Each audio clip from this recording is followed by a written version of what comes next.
Hello, and welcome back to the Empowered podcast. And today I wanted to come in and talk about survival.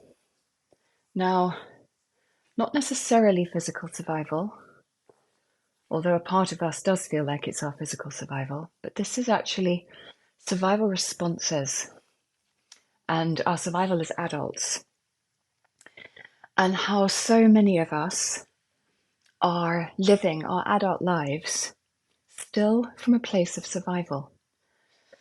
We act and react very often from a place of survival. And this can get us into some very sticky situations. But we do it all the time. So we're all going to have a go-to survival response. So it might be anger. That's a fight survival response. It might be that we run away and hide or drink or overeat or whatever it is, and that's a flight response. Or it might be that we completely shut down. That's my go-to, and that's a freeze response. There's a fourth one as well, which some people call flop, some people call fawn. And that's one I've gone to a lot in the past as well. And that is where we unconsciously start people-pleasing. It's a type of shutdown, but we still act in a place of fawn. We just act in a way that unconsciously we're trying to manipulate the other person to do something that we want because we think it's going to keep us safe. All of our survival responses are because they think that they're keeping us safe.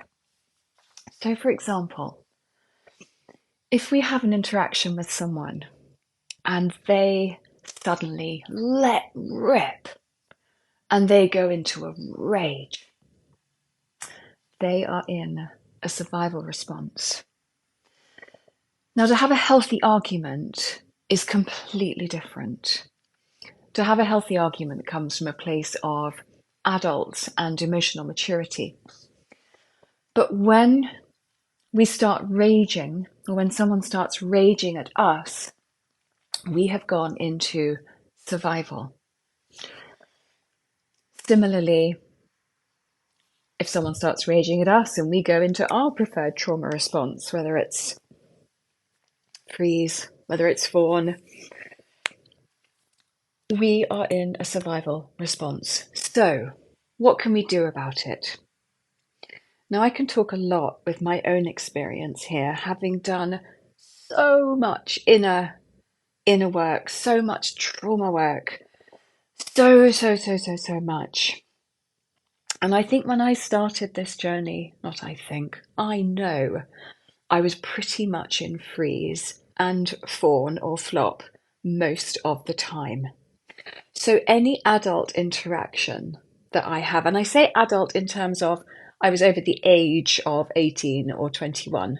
I don't mean emotionally adult, I mean physically adult. But for many years in my physical adulthood, I was definitely still reacting and responding in the trauma response of freeze and fawn. They are my two go-tos.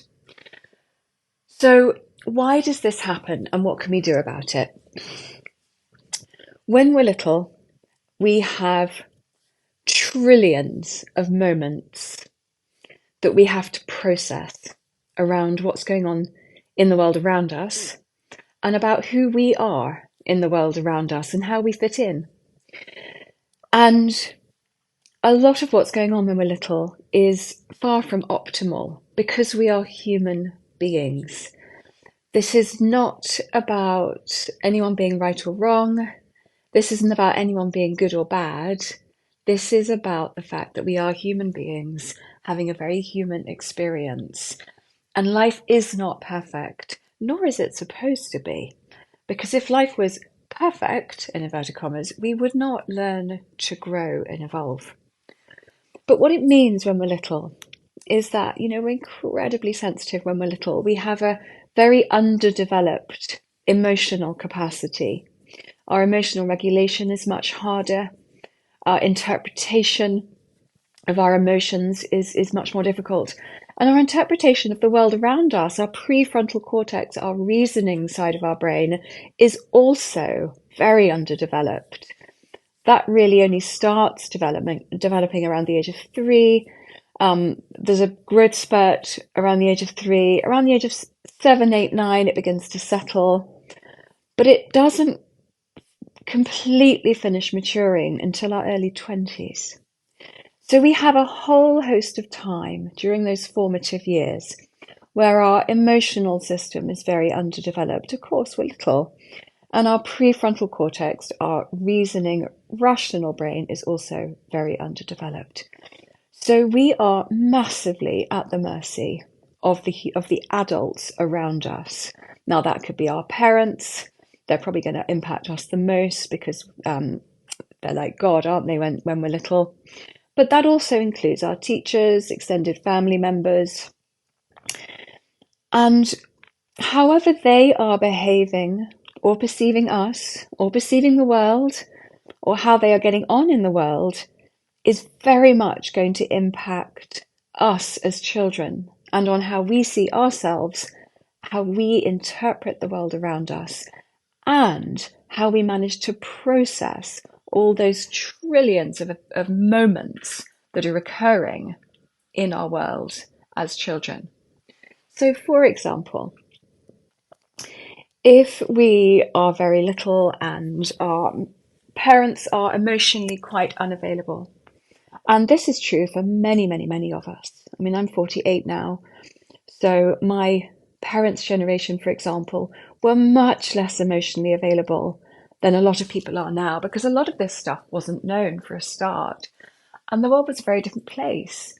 In terms of evolution, we have evolved a lot since 48, even 30, even 20 years ago. So if our parents are very shut down, we are going to develop ways to survive in amongst that shutdownness. Now, if you think, the other thing that's really important for us to remember is that we are, as human beings, we are wired for connection. We really, really are wired for connection. And when we're children, the people that we want to be connected with the most are our parents. It will also be our teachers and significant other adults. But we really, really, really want that deep sense of connection. We want them to see us. We want to feel heard and respected and deeply loved and cherished. Really, really seen for who we are, because that helps us not only to develop our own sense of self, but it also helps us to feel really safe with who we are.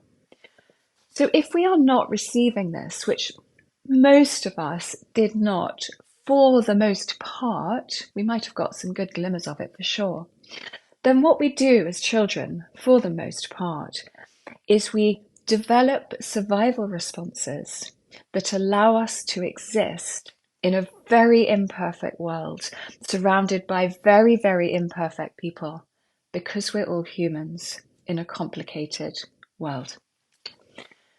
So these survival strategies that we develop as children are the survival trauma responses, the fight, flight, freeze, or flop. And so if our parents are very shut down, we might develop the freeze or the fawn flop response. That might be our go-to survival response, because we'll experience our parents or our caregivers or those around us, and it won't feel safe to connect. So we will need to find a way inside ourselves to create that sense of safety. And that might well be to shut ourselves down, or to change ourselves into something that we think our caregivers might want of us. So that would be the sort of fawn flop response as well. If we have very volatile parents, we might develop much more of a fight response.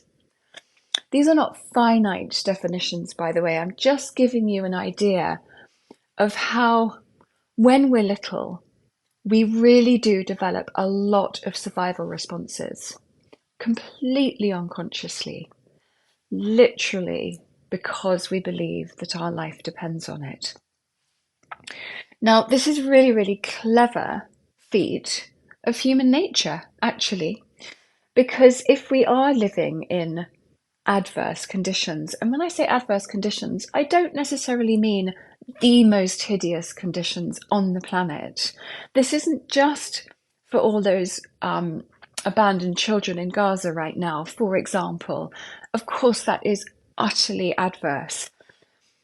But there are adverse conditions within our first world as well on a very, very deep level because of what we need as human beings on a very, very deep level. So we have all grown up with these adverse conditions and we've developed these survival responses inside us.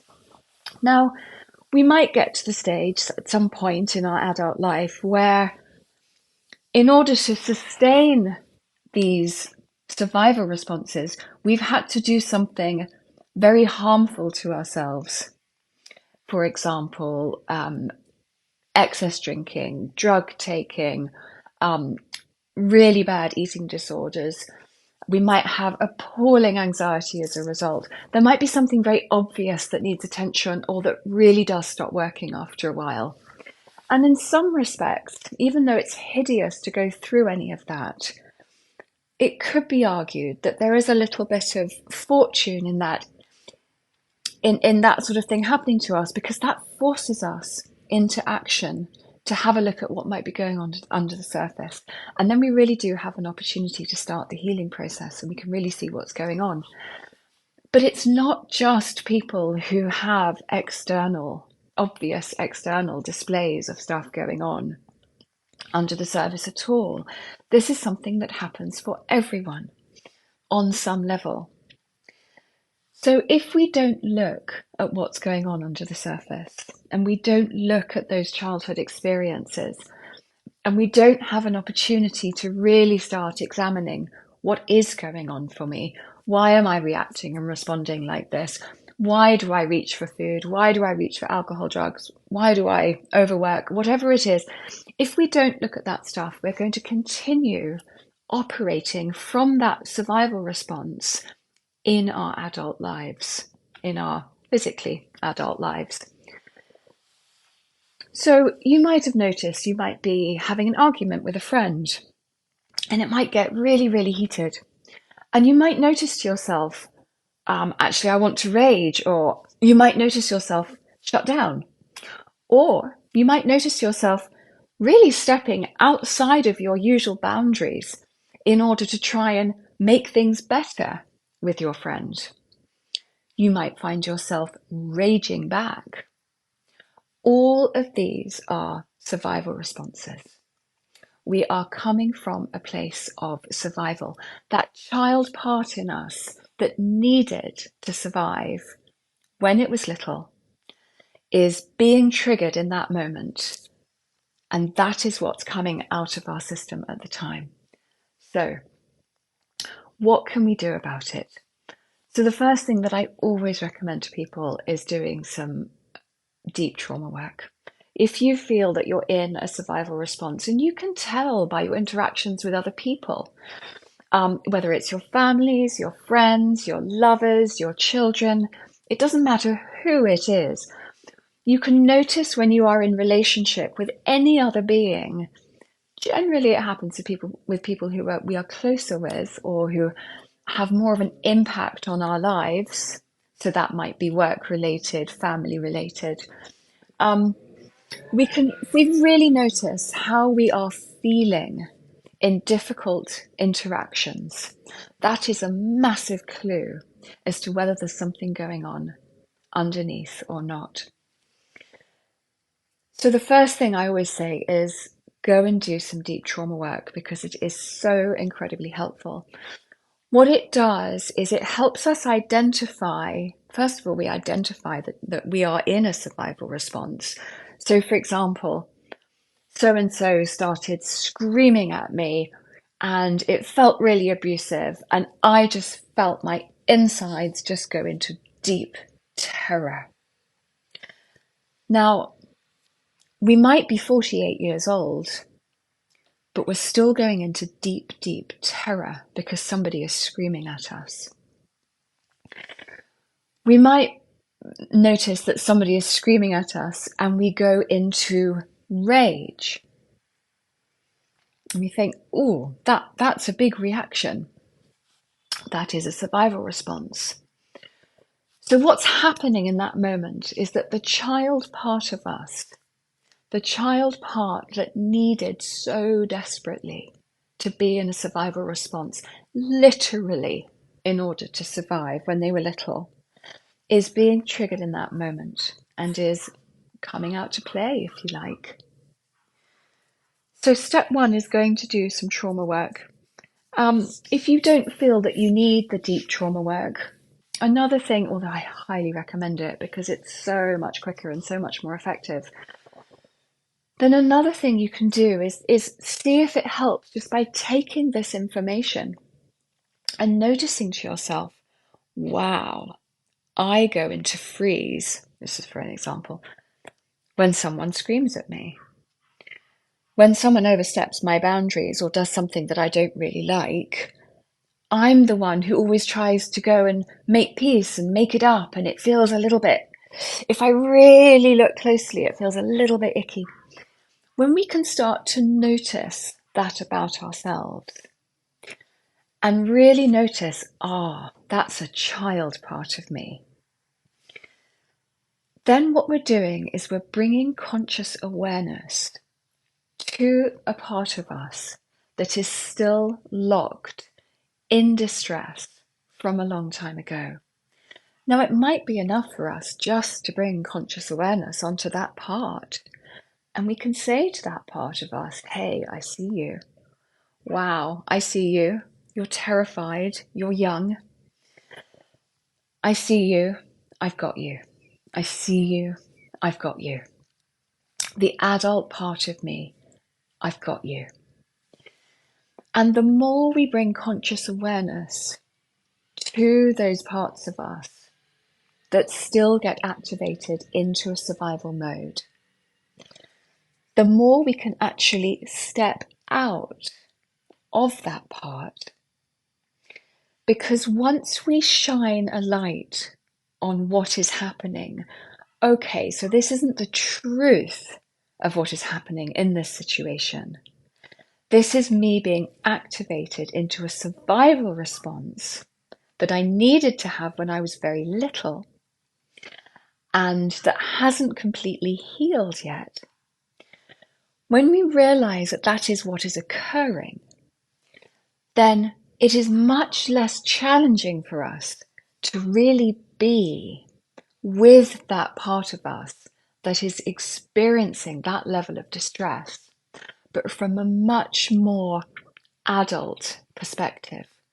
Now, we still might be feeling all of those feelings that the triggered part is experiencing, yes, and by God, does that feel incredibly real. But by bringing that conscious awareness in, what we are doing is we are inviting the adult part of us to also come into the frame. So it's about being with the hideous experience of the terror or whatever it is, or the rage, bringing conscious awareness into the notion that, this is a younger part of me. It feels completely real right now. I can literally feel how horrendous this is. But I know also that that is the younger part of me, frozen in time, and not the ultimate truth of who I am today. So when we do that, we are bringing both parts into our conscious awareness at the same time. The younger part of us that was frozen in time, that's having the huge response, and our adult part. And when we can bring both of those parts in at the same time, then we can be with the utterly horrifying experience that we are literally experiencing our body, and we can feel it. We can feel the survival response all over our body. But when we can bring in that adult part as well and be in the experience from the past, we are much better placed to then not react and respond from a place of survival anymore. So I mentioned earlier that my go-to trauma response still is freeze. For a long time, it was fawn as well, but I've worked very, very, very hard bringing conscious awareness into my fawn response and really working on boundaries. And by bringing that conscious awareness in, I can actually say now that my fawn response is way less active than it used to be. My freeze response is still pretty active. So if somebody starts screaming at me and it's someone very close to me and there is something very heated and very emotional occurring, and let's face it, this is life. Life has ups and downs. It has good bits. It has bad bits. This stuff happens. If we're out there living life, this stuff is going to happen. So if somebody is screaming at me, I freeze. Sometimes I feel a bit of cold in my chest, sometimes in my belly, and then I go into terror. And it's the terror that freezes me. So what I do now, which is so different to what I used to do in the past, so pre-trauma work, I was probably not capable of this. But post a lot of trauma work, what I do now is as soon as I experience that utter terror, and this happened to me 3 or 4 days ago. So this is ongoing work. It just gets less difficult as we go. And more lovely things happen as a result as we go through too. So it's not all putting out fires. The growth is beautiful. Please don't get me wrong. But the reality of life is that, we are constantly growing and we are constantly going to be met with challenging situations, especially if we want to grow. So what I do now, when I go into that freeze, when I feel that terror, the first thing I say to myself is, okay, I'm in the terror. I'm in the terror. I can feel it. It's in my throat. I can still feel it a little bit in my throat now because I haven't completely cleared it from the most recent time it happened to me. Right, I can feel it. I can feel it in my chest. My goodness, I am in terror. And then I can ask myself, what's the meaning I am making of this? The meaning I'm making of this is, I am unsafe. I am desperately unsafe. I want to die. Whatever it might be, it's around safety. It's generally around safety. So then I really stay with that experience. I don't try and change it. I don't make it wrong. I don't try and fix it. I don't try and run away from it. I stay with it. And this is a real benefit of having done a lot of trauma work, is that when this does happen, and it will happen because we're all human beings, when it happens, we can then sit with it. And trust me, in the moment that it's happening, it feels very, very real and very, very true. My system feels incredibly under threat. And there's a part of me that feels I might die. Now, I might change the language because I'm an adult, and it might be deflected into other areas. It might be, I'm going to be homeless. I'm going to be destitute. I'm going to be alone forever. Whatever it is, I'm going to make up a story that's going to fit how I'm feeling. Now, that's the meaning that we make of it. So once I notice that I'm making meaning of it that is really unhelpful and not the ultimate truth, then I can sit with that and I can it will start to shift. Now, I know now that the terror is not the ultimate truth of who I am. So I can sit with it, I can be with that experience, and I can bring conscious awareness onto that part of me that still feels the terror. And I can say to myself, okay, that's right. You felt terror a lot of the time when you were little. When you were little, that feeling of terror meant to you, I am not safe, I won't survive. As I bring the conscious awareness into that and really be with that experience, knowing that it is not the ultimate truth of who I am now, but that it is a younger part that is still perhaps remembering that experience from when I was little, I can very, very slowly, as I'm ready, invite that adult part to come in and help with the soothing. So that is a little example, just using myself. The same can be done, whatever the trauma response is, the survival response is that we tend to fly into.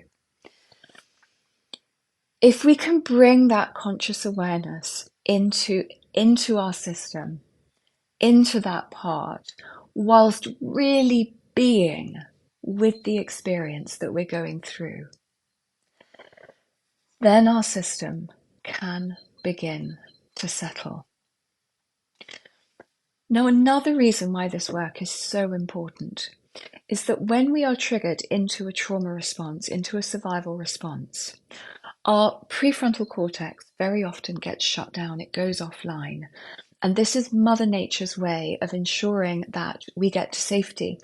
Because if we went into that trauma response with our thinking brain online, we wouldn't necessarily get to safety because the thinking brain takes too long to make up its mind.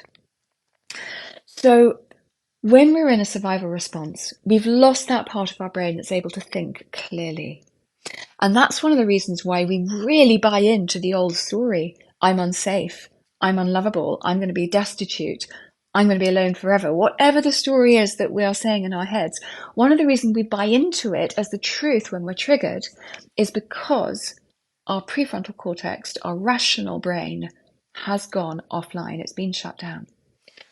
So another really important reason for us to be with our experience, with conscious awareness, and invite that adult part in to help with the soothing process, is that eventually our system will come down, which will then allow our adult, rational thinking brain to come back online again. And then we are able to see the truth of the situation that we are in. The other reason, of course, that it's really important to do this work is that we can then notice when other people are in a survival response as well. And that can prevent us from reacting and jumping into the ring with somebody else when they are attacking us from their place of survival.